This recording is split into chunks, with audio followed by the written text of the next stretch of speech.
মহোদয় বিস্তৃত বলেছেন, আমি বিস্তৃত বলতে যাচ্ছি না। 12 তারিখে গন্ডাছড়া পরমেশ্বর রিয়াং এর মৃত্যুকে কেন্দ্র করে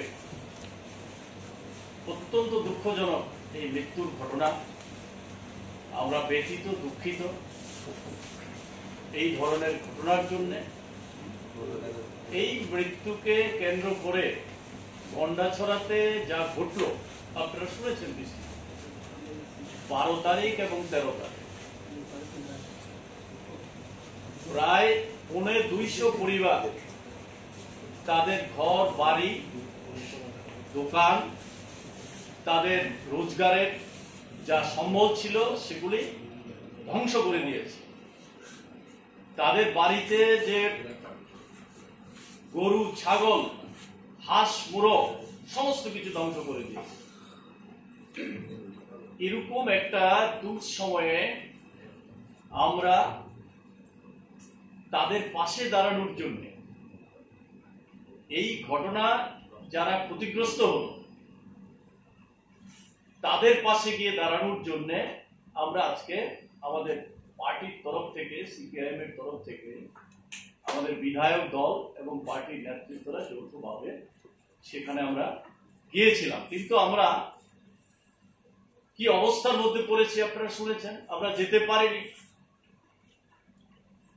আমাদের বিরোধী দলনেতা ভারতী শুনেছে, আগাম জানিয়ে রওনা হওয়ার আগে এসকর্ট গাড়ি তুলে নিচ্ছে, এসকর্ট পার্টি তুলে নিচ্ছে। কোথায় আছি আমরা? বিরোধী দলনেতা নিরাপত্তা নিয়ে তামাশা চলছে। তারপরে নিরাপত্তা ছাড়াই রওনা হলেন, আবার তারা পিছে ছুটলেন, আমবাসায় গিয়ে আবার দাঁড়িয়ে গেলেন। যথারীতি আমরা এই গন্ডাছড়ার সীমান্ত পর্যন্ত দাঙ্গাবাড়িতে গেলাম উইদাউট এসকর্ট। আমরা তো শান্তি চাই, সম্প্রীতি চাই, সব অংশের মানুষ যেন ঐক্যবদ্ধ ভাবে, শান্তিপূর্ণ ভাবে, সৌহার্দ্যপূর্ণ ভাবে বসবাস করতে পারে, যা আমাদের ত্রিপুরার ঐতিহ্য বারবার ভাঙার চেষ্টা করেছে চক্রান্তকারীরা। সেগুলি প্রতিহত করেই আমরা জাতি, উপজাতি, ধর্ম, বর্ণের মানুষ আমরা একসঙ্গে বসবাস করে অভ্যস্ত। তার জন্য অনেক ত্যাগ স্বীকার করতে হয়েছে, রক্ত দিতে হয়েছে। তারপরেও আমরা কিন্তু এই জায়গাটা ঠিক রেখেছি। আমরা সেই আবেদন নিয়েই যাচ্ছিলাম, সেই কথাগুলি বলার জন্য, যারা ক্ষতিগ্রস্ত হলো তাদের পাশে দাঁড়ানোর জন্য। 250 পরিবার, পরিমল দাস বিস্কাটের এক বাড়িতে 10টা গরু ছিল, 10টা গরুই পুড়ে দিল, শেষ করে দিল। এরকম অসংখ্য ঘটনা। একটা কাপড় নিয়ে যারা ঘর থেকে বেরিয়েছে, কি আছে তার?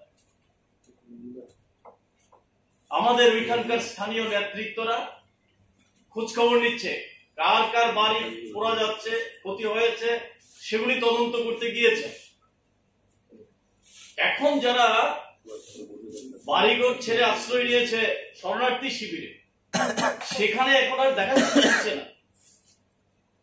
স্থানীয়দেরও না, আমরা যেতে চাইছি আমাদেরকেও না। এরকম অবস্থা চলছে রাজ্যের। এটা কি সরকার? এটা সুশাসন না দুঃশাসন? এটা জঙ্গলের রাজত্ব চলছে। সুশাসনের কথা বলে এটা দুঃশাসন। এরকম ভাবে মানে ধ্বংসের কিনারায় নিয়ে যাচ্ছে রাজ্যটা। প্রশাসনিক ব্যর্থতার জন্যই এই ঘটনা ঘটেছে। আনন্দ মেলার নামে, আনন্দ মেলার যদি পারমিশনই দিয়ে থাকে, নিরাপত্তা কেন থাকবে না? পুলিশ কেন ব্যবস্থা নেবে না? আনন্দ মেলা থেকেই তো ঘটনা সূত্রপাত, সেখানেই ঘটনা হয়েছে। কোথায় ছিল প্রশাসন? কে পারমিশন দিয়েছে? তাদের এই ব্যর্থতার জন্য আজকে এই খেসারত দিতে হচ্ছে গন্ডাছড়াবাসীকে, রাজ্যের মানুষকে। এই অবস্থার মধ্যে দাঁড়িয়েও গন্ডাছড়াবাসী সমস্ত অংশের নাগরিকরা, ক্ষতিগ্রস্ত যারা তারা, শহীদ হয়েছে তাদের পরিবার, তারা আবার শান্ত হয়ে শান্তিপূর্ণভাবে বসবাস করার প্রচেষ্টা তারা গ্রহণ করছে। গোটা রাজ্যের শান্তিপ্রিয় মানুষ সে প্রচেষ্টার সঙ্গে নানাভাবে সহমত পোষণ করছে। আমরা আমাদের পার্টির তরফ থেকে আমরা সে আবেদন করছি। আমরা সব সময় করে এসেছি। বামফ্রন্ট সরকারে থাকার সময়ে সবচেয়ে বেশি গুরুত্ব ছিল শান্তি সম্প্রীতির উপর। এখনো শান্তি সম্প্রীতি না থাকলে কোন রকমের উন্নয়ন, কোন রকমের অগ্রগতি হতেই পারে। যে এটাকে আগে বজায় রাখতে হবে, এই আবেদন আমরা করছি। যারা ক্ষতিগ্রস্ত হয়েছে তাদের পুনর্বাসন কোথায়, তাদের ক্ষতিপূরণ কোথায়, কি হচ্ছে আমরা শুনেছি। কিছুটা ঘোষণা করেছে, কিছু ব্যবস্থা গ্রহণ করার প্রতিশ্রুতি দিয়েছে, হয়তো বা কিছু করেছে, আমরা তো যেতে পারিনি। আমরা আবেদন করব খুব দ্রুত যাদের ক্ষতি হয়েছে, যা ক্ষতি হয়েছে সে ক্ষতিপূরণ দিতে হবে। শহীদ পরিবার, তাকে এই পরিবারকে রক্ষা করার জন্য সরকার দায়িত্ব দিতে হবে। যারা ক্ষতিগ্রস্ত হয়েছে তাদের সম্পূর্ণ ক্ষতিপূরণ দিয়ে স্বাভাবিক জীবনযাত্রা যেন শুরু করতে পারে সেই চেষ্টা করতে হবে এবং শান্তি সম্প্রীতি ফিরিয়ে আনতে হবে। এই আবেদন গোটা রাজ্যের কাছে এবং গন্ডাছড়ার সমস্ত অংশের মানুষ, জাতি, উপজাতি, ধর্ম, বর্ণ, ক্ষতিগ্রস্ত যারা হয়েছে সকলের কাছে আবেদন করছি, আপনারা শান্তিপূর্ণভাবে আবার জীবনযাত্রা শুরু করুন। প্রশাসনের কর্তা ব্যক্তি কয়েকজন মিলে এরা যে গণতন্ত্রের কি চেহারা, কি হাল, আগামী দিন যদি আমরা যারা জনপ্রতিনিধি আমাদের যদি এইভাবে তারা দিন দুপুরে আমাদের মুভমেন্টকে স্বাধীনভাবে চলাফেরাকে তারা আটকাতে পারে, তাহলে সাধারণ পাবলিক তাদের কাছে কি হতে পারে। আগামী দিন এই প্রশাসনের হাতে এই রাজ্যের মানুষের গণতান্ত্রিক অধিকার, নাগরিক অধিকার, মৌলিক অধিকার কিভাবে আরো লাঞ্ছিত হতে পারে, আজকে তারই ইঙ্গিত দিল। আমরা আপনাদের মাধ্যমে এই রাজ্যের জনগণের কাছে, কারণ সরকারের কাছে আপিল করার, দাবি করার, এরা গণতান্ত্রিক সরকারই না, এরা সংবিধানের ভাষা বুঝেই না, এরা সংবিধানকে সম্মান করেই না। ত্রিপুরাতে 40 লক্ষ মানুষের কাছে আমরা আবেদন করব। দেখুন এদের চেহারা, গন্ডাছড়া মানুষ বিপন্ন, সে বিপন্ন মানুষের পাশে দাঁড়িয়ে তাদেরকে একটু আমরা প্রবোধ দেব, সান্ত্বনা দেব, শান্তি সম্প্রীতির জন্য দু সম্প্রদায়কে একসাথে থাকার জন্য বলবো, যারা এটা যাতে না বলি যাতে এরা এটাও করতে চায় না। কেননা এদের যে ব্যর্থতা, এই যে গন্ডাছড়া ঘটনাটা হলো, কেন হলো? আনন্দ মেলা। সেই গন্ডাছড়াতে যেখানে দুদিনের সন্তান বিক্রি হয়, ওই বনের সবজি বিক্রি করে অনেক উপজাতি মা বোনদের পেট চালাতে হয়, বেকাররা কাজ পায় না, সেখানে 1 মাসের উপরে আনন্দ মেলা চলছে এবং সেই আনন্দ মেলাতে ওপেনলি জুয়া খেলা, ওই জান্নামন্দি থেকে শুরু করে সব ওপেনলি সেখানে ড্রাগ বিক্রি, তার কমিশন পায় সেখানকার পুলিশের একাংশ, প্রশাসনের একাংশ আর শাসক দলের গুন্ডা চুমড়ারা। তাদের কারণেই পরমেশ্বর রিয়াংয়ের মৃত্যু হলো আর এতগুলো বাড়িঘর পূর্ণ সম্পত্তি নষ্ট হলো। কাজে এগুলো যাতে আরো উদ্ঘাটিত না হয়, এই জন্য আমাদের আটকা। কাজে তার বিরুদ্ধে এই রাজ্যের মানুষ তারা জাগ্রত হন, তাদের আওয়াজ তুলুন, আপনাদের মাধ্যমে সে আবেদন দিলাম। 20 তারিখ যাক, 21 তারিখ যাক, আমি 22 তারিখ মানে আজকে সে তারিখ যেতে পারে একটা ওনাকে, সেদিনই আমি পেয়েছি যথারীতি। গতকাল আমি তাকে ফোন করি সকাল 11টা নাগাদ, যে আমি তো আপনাকে বলেছিলাম 18 তারিখে, 22 তারিখ যাবো, আপনি বলেছিলেন এরকম 2 দিন অপেক্ষা করার জন্য। আগামীকাল আমি যেতে চাই, যেতে পারবো কিনা? ডিএম ইনস্ট্যান্ট সঙ্গে সঙ্গে বলেন, হ্যাঁ স্যার আসুন। মোটামুটি ভাবে হয়েছে। যথারীতি আমার যে পজিশন আছে সেই পজিশন থেকে কোথাও মুভমেন্ট করতে গেলে পরে সিকিউরিটির জন্য বিধানসভার অধ্যক্ষ, সচিব থেকে শুরু করে চিফ সেক্রেটারি, মুখ্যমন্ত্রীর অফিস, ডিজির office, SP security, SP SB এবং জেলা এসপি, জেলা শাসক, স্থানীয় যে থানা এলাকা যাব সে থানার ওসি, সবার কাছে মেসেজ পাঠাতে হয় অ্যাজ পার প্রটোকল। গতকাল 12টা, 12:30টার মধ্যে সর্বত্র জানিয়ে দেওয়া হয়েছে, কেননা ডিএমই বলেছেন আপনি আসতে পারেন, অসুবিধা নেই। তো আমরা এই টিম আমরা ঠিক করে আজকে সকাল 7:30 ঘটিকায় আমরা এখান থেকে রওনা দেওয়ার জন্য প্রস্তুতি নিই। আমার যথারীতি আমার 2টো এসকর্ট তারাও রিপোর্ট করেছেন যাওয়ার জন্য। যখন বাড়ি থেকে যাত্রা শুরু করব, হঠাৎ একটা ফোন আসে আমার এসকর্টের কমান্ডারের কাছে। এসপি সিকিউরিটি নাকি বলছেন ডিএম এর পারমিশন ছাড়া যেন এখানে সিকিউরিটিরা যাতে না মুভ না করে। অর্থাৎ আমাকে কিছু বলছেন না, আমার এসকর্টকে বলছেন।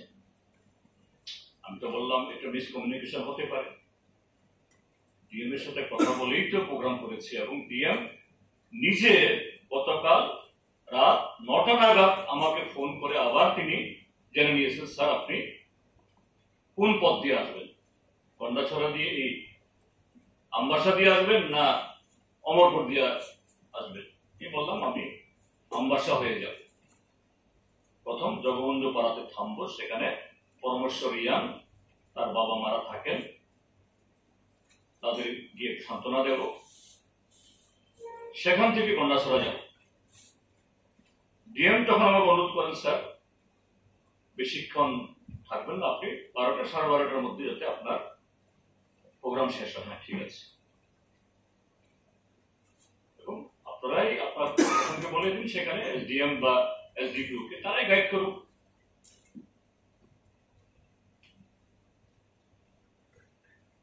জেলা প্রশাসনের তরফ থেকে তারপর থেকে, অর্থাৎ আজকে এই সকাল অবধি যখন আমি এখান থেকে স্টার্ট করি, কোনো খবর নেই, এসপি তরফ থেকে কোনো খবর নেই, এসকর্ট যাবে না, যেহেতু এখান থেকে এসপি সিকিউরিটি না করে দিয়েছে। ঠিক আছে, তোমরা না যদি যাও, যেহেতু এসপির অর্ডারে তোমাকে যেতে হয়, আমরা যাও। আমরা রওনা হই এবং আমবাসা পৌঁছার আগে তারপরও আমি নিজে থেকেই, তখনও এসপি ধলাই বা এসপি ধলাই জেলা শাসক থেকে কোনো ফোন আমার কাছে আসেনি, স্যার আপনি আসবেন না, নতুন সিচুয়েশন হয়েছে। আমি নিজে ফোন করি জেলা শাসককে, কি হলো? জেলা শাসক দেখলাম একটু ইতস্তত। গতকাল কি কোনো নতুন ধরনের ঘটনা হয়েছে? না। আপনি কি নতুন কোনো অর্ডার করেছেন? না। কেন তাহলে আমার সিকিউরিটি এরা আসলো না, আগরতলা থেকে বারণ করলো? কেউ কি আগরতলা থেকে আপনার সাথে কন্ট্যাক্ট করেছে? না। আমি এই যেতে যেতেই এই সোশ্যাল মিডিয়াতে জানতে পারলাম যে কংগ্রেস দলেরও একটা প্রতিনিধি দল, কংগ্রেস বিধায়ক সুদীপ রায় বর্মনের নেতৃত্বে, তারাও যাচ্ছিলেন। তাদের সাথে আমাদের আজকে যাওয়া নিয়ে কোনো সম্পর্ক নেই, কাকতালীয় ভাবে তারাও ঠিক করেছেন, তারাও হয়তো ডিএম পারমিশন নিয়েছেন। তাদেরকেও বলেছেন ডিএম আসার জন্য। তো এটা সোশ্যাল মিডিয়ার মাধ্যমে জানার পর আমি যোগাযোগ করলাম সুদীপ বাবুর সাথে। বলছেন আপনারা এখন কোথায়? বলছে আমাদের তো আটকাচ্ছে কালাজারির কি পাদদেশে, বন্যাচড়া ঢোকার মুখে। তো এটা কোন ধরনের? তুমি যারা শান্তি সম্প্রীতি তার আহ্বান জানানোর জন্য, মানুষকে ঐক্যবদ্ধ করার জন্য, প্রবোধ দেওয়ার জন্য যারা যাচ্ছেন তাদেরকে আটকানোর জন্য তোমার প্রশাসন তৎপর। জেলা প্রশাসন এবং জেলা আরক্ষা দপ্তর সেখান থেকে কোন আপত্তি না থাকলেও আগরতলা থেকে আপত্তি হচ্ছে। এখান থেকে নির্দেশ দিয়ে বলছে তাদেরকে আটকাও, তারাও যেতে পারে। কোথায় যাচ্ছে?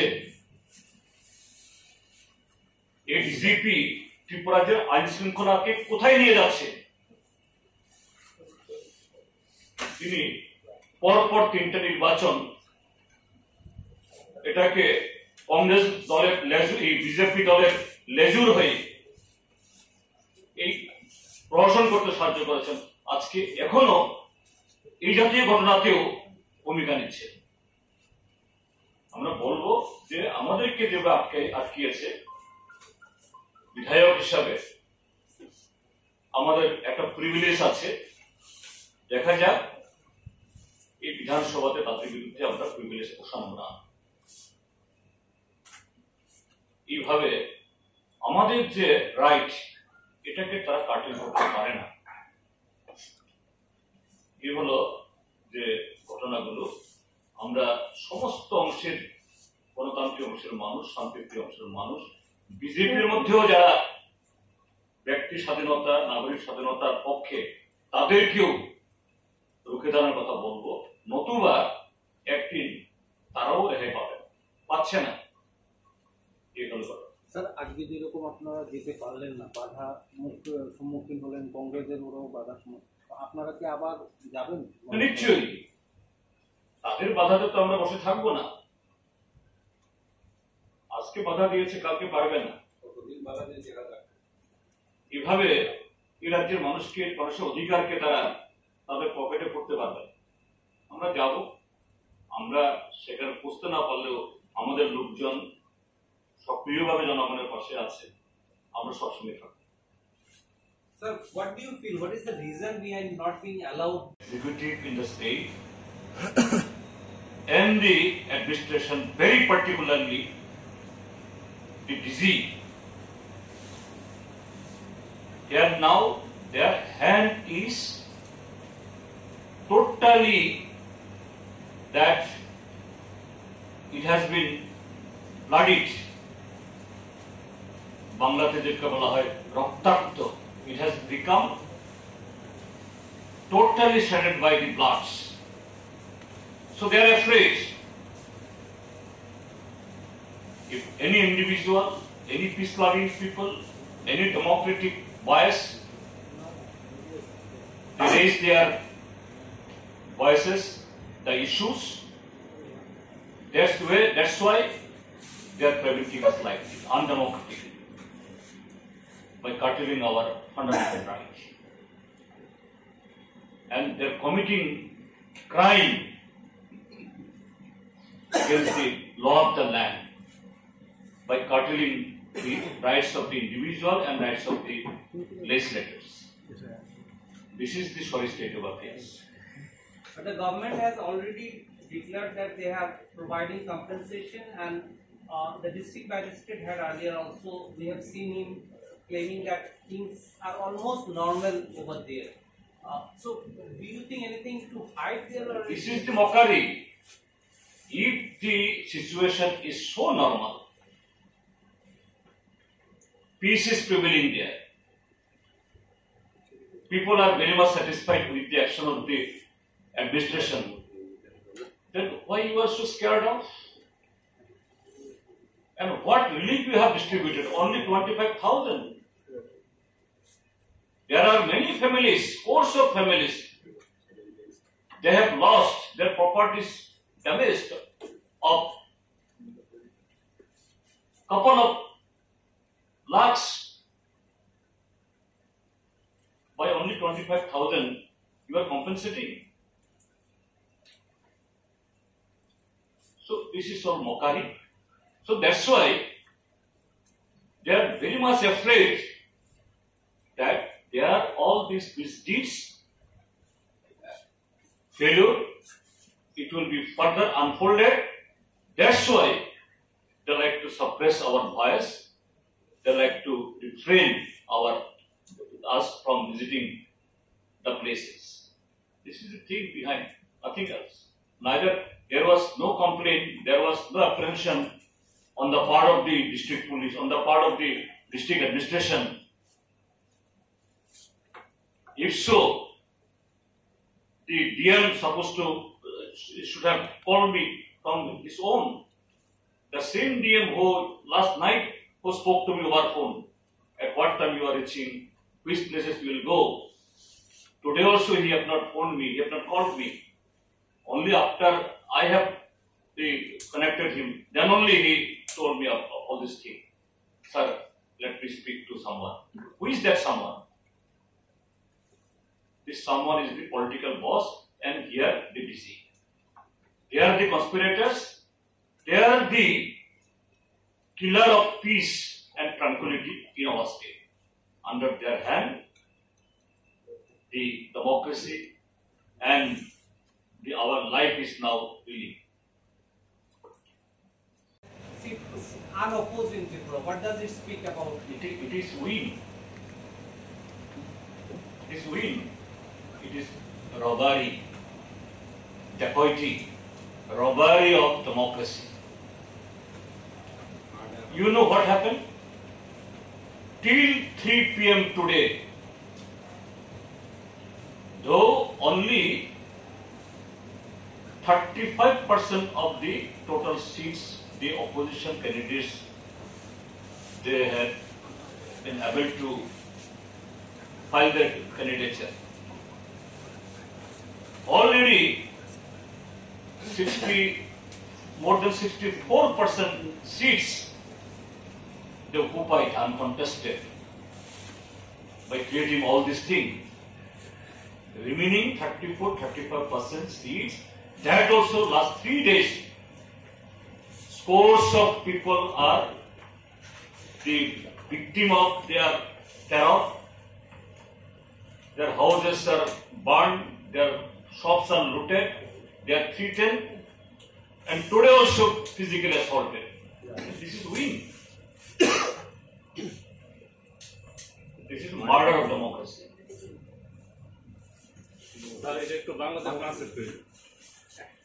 যে কথাটা বলছি, এই যে শাসক দল বলছে আমরা কিছু কিছু মন্ত্রী, কিছু বিধায়ক আমার বিধানসভা কেন্দ্রে, আমার এলাকাতে 100% ত্রিস্তর পঞ্চায়েতে আমরা বিজয় লাভ করেছি। ভারতীয় জনতা পার্টি পদ্ম ফুলের জয় জয়কার। কিসের জয় জয়কার? দিন দুপুরে ডাকাতি করে এই ডিজির পুলিশের সহযোগিতায় এরা প্রায় 3 ভাগের 2 ভাগ সিট জবরদখল করেছে। বাকি 3 ভাগের 1 ভাগ সিট যেটা মনোনয়নপত্র দাখিলের আজকে শেষ দিন ছিল, গত 3 দিন 3 রাত 3টা অবধি বাড়ি করেছে, মাথা ফাটিয়েছে, দোকান লুট করেছে, আরো নানাভাবে তারা করেছে। এইভাবে আরো বেশ কিছু, সব তথ্য এখনো আসেনি, তাদেরকে মনোনয়নপত্র প্রত্যাহার করতে বাধ্য করেছে।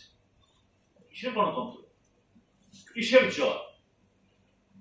এটা গণতন্ত্রের হত্যা, গণতন্ত্রের মৃত্যু ঘোষণা করা আজকে বিজেপি দল ত্রিপুরাজ্যে, যে নরেন্দ্র মোদীর এই যে হিন্দু রাষ্ট্র, এই হিন্দু রাষ্ট্রের নমুনা ত্রিপুরাজ্যে। গত লোকসভা নির্বাচনে এই দেশের জনগণের হাতে এই শিক্ষা পেয়েও 400 পার বলে 272 না পেয়ে যারা এখনো সে শিক্ষা নেয়নি, কারণ আরএসএস বিজেপি কখনো শিক্ষা নেয় না, এদের সে শিক্ষা নেওয়ার সেই শিক্ষাই নেই, সেই চেতনাই নেই। ত্রিপুরাতে করছে এগুলো, কিন্তু এগুলো বেশি দিন চলবে না।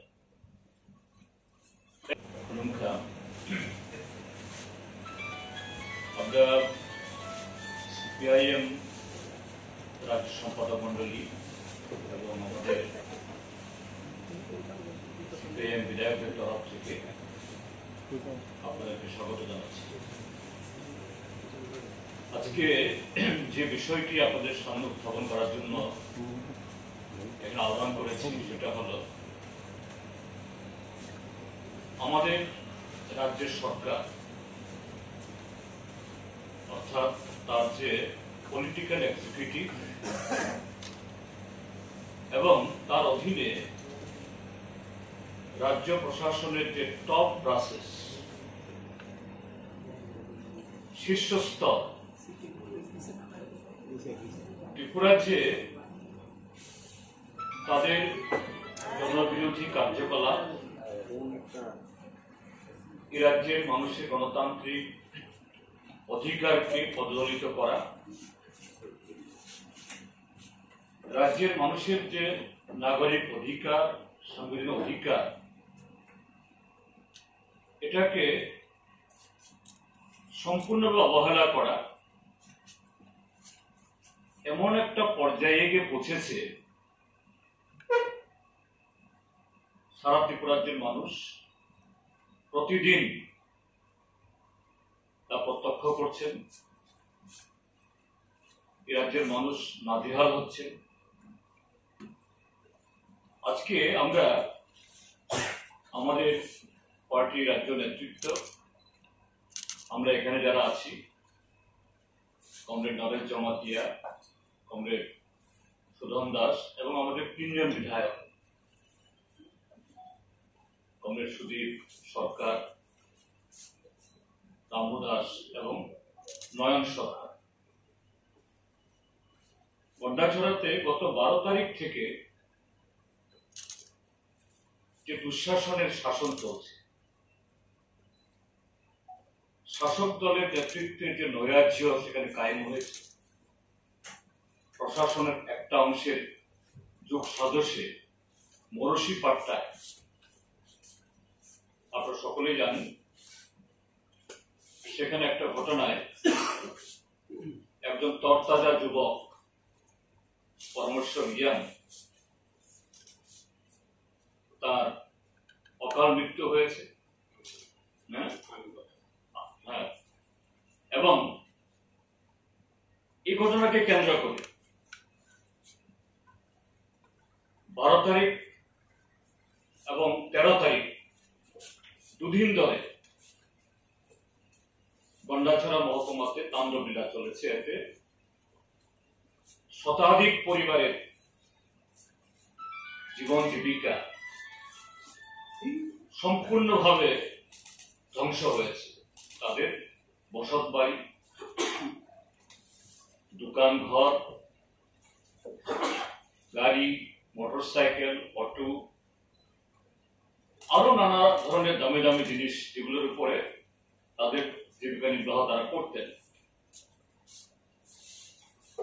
12 তারিখ সারা রাত তাণ্ডব চলেছে, 13 তারিখেও তারপর অনেক বিক্ষিপ্ত ঘটনা ঘটেছে। খুবই দুর্ভাগ্যজনক ঘটনা। এবং সেখানে দুটি সম্প্রদায়ের মানুষের মধ্যে যে সম্প্রীতির বাতাবরণ, এটা বিঘ্নিত হয়েছে, একটা অবিশ্বাসের আবহাওয়া বিরাজ করেছে। যাই হোক, সারা রাজ্যের সৌবুদ্ধি সম্পন্ন মানুষের কাছাকাছি গিয়ে পৌঁছতে না পারলেও দূর থেকে হলেও নানাভাবে এই ধরনের একটা দুর্ভাগ্যজনক ঘটনা যাতে আর প্রলম্বিত না হয়, সারা রাজ্যের মানুষের তাদের ইচ্ছায় বা সহযোগিতায় এবং অবশ্যই প্রশাসনের কোনো ভূমিকা নাই, কথা বলবো না। ইনিশিয়ালি অবশ্যই তাদের ব্যর্থতার কারণে এটা হয়েছে, কিন্তু পরবর্তী সময়েতে তারা ভূমিকা নিয়েছে। এটা আর বেশি দূর করাই জানি না স্যার কি হয়েছে। স্যার পুলিশ হয়তো পুলিশের পক্ষ থেকে হয়তো আবার কিছু হতে পারে। আমি বললাম ইউ আর দি কালেক্টর, হ্যাঁ, এসপি বা পুলিশ আইন শৃঙ্খলা রক্ষার ক্ষেত্রে তারা ভূমিকা রাখে, কিন্তু কোন মহকুমাতে বা কোন জেলাতে সেখানে সেকশন 163 যেটা 144 ছিল, বা যদি কারফিউ জারি করা হয়, এটা এসপি নিজে করে না, এটা করে DM. You are the custodian of the law and order. SP আপনাকে রিপোর্ট করবে, আপনি করলেন না, কিন্তু পুলিশ আমাকে না দিতে মানা করছে এখান থেকে। এটা কোন ধরনের রাজত্ব? স্যার বোঝা গেল উনি কোনো চাপে আছেন। তারপর আমাকে বলছেন স্যার আমি একটু কথা বলিনি, ডিএম কার সাথে কথা বলতে হবে। স্যার আমি এরপরে আবার ফোন করে বলছেন স্যার এসপি কে বলেছি স্যার আপনার সাথে কথা বলতে। অর্থাৎ তিনি সরাসরি, স্বাভাবিক, কারণ ডিএম তিনি এই চক্রান্তের সাথে যুক্ত না, তিনি প্রেশারাইজড। এসপি সাহেব ফোন করলেন, স্যার আপনি ফিরে যান। কেন ফিরে যাব? কি কারণ? 163 আছে। 163 কি বলে? 4 জনের বেশি অ্যাসেম্বল হতে পারবে না। ঠিক আছে, আমরা 6 জন, আমরা স্প্লিট হয়ে যাব, আপনারা আইন যেতে না ভাঙে। আর আমরা তো এমন কোন এলিমেন্ট নই সেখানে গিয়ে আগুন লাগিয়ে দেব, দাঙ্গা লাগিয়ে দেব। তারপরে বলছেন আমাকে স্যার আপনাকে তাহলে অর্ডার আনতে হবে। কার থেকে অর্ডার আনলো? আমি শুধু জনপ্রতিনিধি না, আমি বিধানসভার এলওপি হিসেবে দাবি করছি না, আমি সাধারণ নাগরিক হিসেবে এটা আমার ফান্ডামেন্টাল রাইট। আমি যদি সেখানে আনলফুল গ্যাদারিং না করি, আপনি 163 ধারা যদি না ভাঙি, আপনি আমাকে আটকাতে পারেন না। এসপি সাহেব কি করবেন? তিনি বলছেন স্যার আমাকে 5 মিনিট সময় দিন, কথা বলবেন। তিনি কথা বলছেন, কে হতে পারে সেই যার সাথে কথা বলছেন? ত্রিপুরা রাজ্যের পলিটিক্যাল এক্সিকিউটিভ, আজকে যাই কর্তা ব্যক্তিরা সরকার চালাচ্ছেন, আর হলো তাদের ত্রিপুরা রাজ্যের মানুষের গণতান্ত্রিক অধিকার কেড়ে নেওয়ার জন্য ত্রিপুরা রাজ্যের আরক্ষা প্রশাসনের সর্বোচ্চ আধিকারিক, মানে director general of Tripura police.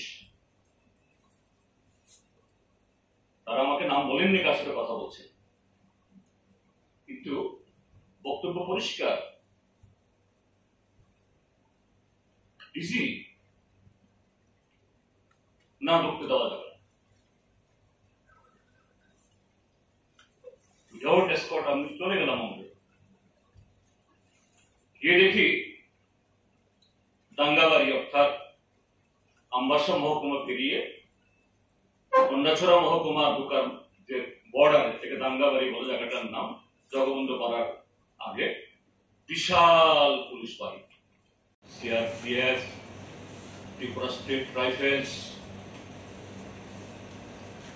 একদম রাস্তা ব্লক করে বন্দুক উঁচিয়ে, লাঠি উঁচিয়ে, লোহার ব্যারিকেড দিয়ে দাঁড়িয়ে আছে। বললাম হোয়াট হ্যাপেন? আমরা কি কোনো নিষিদ্ধ ব্যক্তিত্ব? আমরা কি কোনো নিষিদ্ধ সংগঠনের লোক, না নিষিদ্ধ কোনো ব্যক্তি? স্যার আমাদের নিষেধ আছে। হোয়াট নিষেধ? এরপরে একজন অফিসার গিয়ে দেখলেন আমাকে একটা কাগজ দেখলাম 163। 163 পড়ুন আপনি, আপনি পড়ে শোনান। 163 কি আপনার আমাকে আটকাতে পারেন? আপনি আমাকে আটকাতে পারেন না। আমাকে বলতে পারেন যে না আমি সেখানে গিয়ে তো গ্যাদারিং করি, আমি করবো না। এবং তাদেরকে আমি বললাম, ডিএমকেও বলেছি, এসপিকেও বলেছি, ঠিক আছে আপনাদের উপরে চাপ আছে বা এরকম কিছু আনটুয়ার্ডস হলে পরে আপনাদের উপরে চাপ পড়বে, আপনারা যাতে অসুবিধা না করেন আপনাদেরকে আমি সহযোগিতা করব। আমি গিয়ে শুধু ডাকবাংলা থেকে বসবো, আমাদের ডাকবাংলা থেকে বসে যদি কেউ আসে কথা বলবো, না আসলে কথা না বলবো চলে আসবো। যেহেতু এই রাজ্য সরকার অপদার্থ রাজ্য সরকার, তার ডিজি এই যে পঞ্চায়েত নির্বাচনে এই রাজ্যের নাগরিকরা তার প্রার্থীপদ জমা দেওয়ার জন্য যিনি নিরাপত্তা দিতে পারেন না, তার পুলিশরা কাঠপুতলিতে দাঁড়িয়ে থাকে, প্রার্থীরা মার খায়। আজকে মনোনয়ন পত্র উড্ডয়ন করার শেষ দিন, গত 2-3 দিন দুপুরে সারা রাত ধরে দলে দলে গিয়ে প্রার্থীদের উপরে হামলা করে, বাড়ি পোড়ায়, মারধর করে। এই সরকারের পুলিশ, এই ডিজির পুলিশ কোন ভূমিকা নিতে পারে না। আর সেই পুলিশ সেই ডিজিকে দিয়ে অন্যায়ভাবে একটা স্বাধীন দেশের নাগরিকদের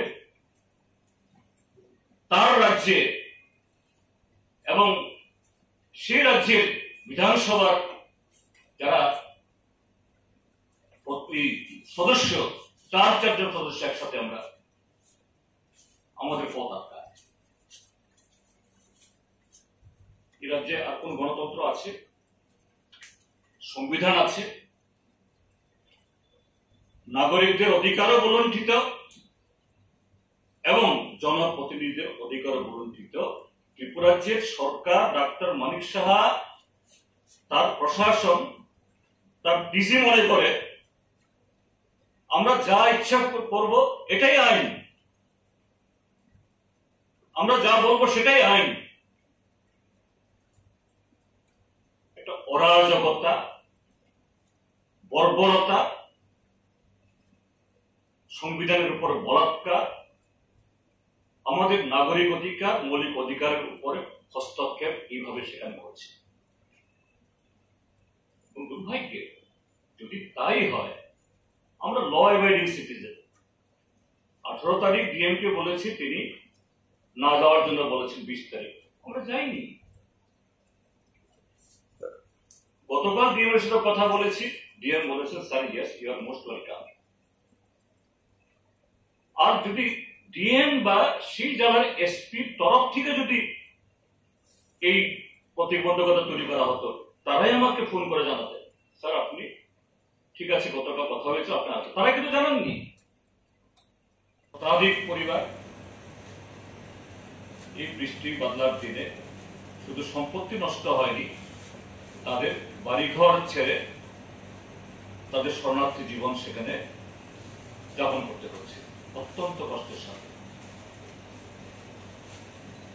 তো 12 তারিখ ঘটনা, স্বাভাবিকভাবেই এই রাজ্যের সমস্ত অংশের মানুষ, দল মত নির্বিশেষে যারা সৌহার্দ্য সম্পন্ন মানুষ, শান্তিপ্রিয় মানুষ, তারা চান যাতে তার পুনরাবৃত্তি না হয় এবং ক্ষতিগ্রস্ত পরিবারগুলো তারা যাতে ক্ষতিপূরণ পান। যে মা এবং বাবার সন্তান খুইয়েছেন, তারা খুইয়েছেন, সন্তানদের ফেরত পাবেন না, কিন্তু তারাও যাতে এই মেয়ের ছেলেটাকে বড় করার জন্য বহু স্বপ্ন নিয়ে তৈরি করেছেন, তারাও যাতে মানবিকভাবে কম্পেনসেটেড হন, এটা চেয়েছে। এই জাতীয় ঘটনায় যারা ক্ষতিগ্রস্ত মানুষ, প্রত্যক্ষভাবে এবং পরোক্ষভাবে 12-13 তারিখের ঘটনায় হয়তো বা প্রত্যক্ষভাবে তাদের বাড়ির পরিচিত নষ্ট হয়েছে, কিন্তু হয়নি। গত 1 সপ্তাহের উপর ধরে সেখানে ব্যবসা পত্র সবটা বন্ধ, পরোক্ষভাবে তারাও ক্ষতিগ্রস্ত। ফসল ইত্যাদি চাষবাস করা যাচ্ছে না। তো সবাই আশা করেন রাজ্যের যারা সামাজিক ক্ষেত্রেতে, রাজনৈতিক ক্ষেত্রেতে বা কোন এনজিও এই সময়তে তাদের পাশে গিয়ে দাঁড়ান। আমাদের রাজ্যে অতীতেও এরকম ঘটনা ঘটলে পরে তা হয়েছে, এবং ক্ষতিগ্রস্ত মানুষ তারা রিলিফ মনে করেন, তারা তাদের পাশে মানুষ দাঁড়িয়েছেন মনে করেন, তারা সাহস পান। আমরা ত্রিপুরা রাজ্যের বিরোধী রাজনৈতিক দলের লোকরা, বিশেষ করে আমাদের পার্টির তরফ থেকে স্থানীয়ভাবে প্রথম দিন থেকে আমরা এই ক্ষতিগ্রস্ত মানুষের পাশে আমরা দাঁড়িয়েছি। প্রশাসনের কাছে জনগণের বক্তব্য নিয়ে গেছি এবং আমাদের মতো করে সাধ্য অনুসারে যতটুকু রিলিফ দেওয়া যায় পাশে দাঁড়ানোর জন্য চেষ্টা করেছি। বাইরে থেকেও যাতে আমরা যাই, আমাদের সেখানকার মানুষ, আমাদের পার্টির সমর্থকরা, অন্যরাও মনে করেছেন, কিন্তু আমরা যখন যেতে চেয়েছি প্রশাসন বলেছে আমরা এখানে একটু এই যে ক্ষত হয়েছে মেরামত করি, তারপর আপনারা আসুন। 12 তারিখ যেদিন দুর্ঘটনা ঘটে, দুপুরে খবর পাই আমি, সেদিন আমি ধলাই জেলাতে একটা এই মনোনয়নপত্র জমার জন্য আমি ছিলাম সালেমা এবং দুর্গাচমনি ব্লক। সেখানেও অন্য পরিস্থিতি জানেন, আমি কথাটা এখানে আনছি না, কিন্তু ওই অবস্থাতেও আমি ডিএম এর সাথে বারবার কথা বলছিলাম যে আপনারা পরিস্থিতি মোকাবেলা করার জন্য তৈরি হন। এবং সেদিন রাত 12টা 1টা অবধি আমরা জায়গা থেকে ডিজির সাথে কথা বলেছি, এসপির সাথে কথা বলেছি, আমাদের পলিট ব্যুরোর মাননীয় সদস্য কমরেড মানিক সরকার, মুখ্যমন্ত্রীর কথা বলেছেন। অর্থাৎ আমাদের মোরাল সাপোর্ট, আমাদের একটা টেলিফোন মানে আমাদের একটা মোরাল সাপোর্ট যে আপনারা ব্যবস্থা নিন যাতে আর এটা বিস্তুর না করায়। এবং তার প্রতিদিন আমরা খবর নিচ্ছি। তারপর গত 18 তারিখে ধলাইয়ের জেলা শাসক সাজু ওয়াহিদ, তার সাথে আমি কথা বলি যে মোটামুটি আপনারা একটা সামাল দিয়েছেন, যদিও ক্ষতটা এখনো শুকায়নি। আমি যেতে চাই আমাদের আরো 2-1 বিধায়ককে নিয়ে, এবং তাকে বলি 20 তারিখে আমরা যাব। ডিএম সাহেব খুব বিনয়ের সাথে আমাকে বলেন, স্যার আর 2টা দিন পরে আসুন। এখন নতুন আইনে 147 ধারা 163 ধারা হয়েছে, 163 ধারা চালু আছে, কাজেই এখন না আসলে ভালো।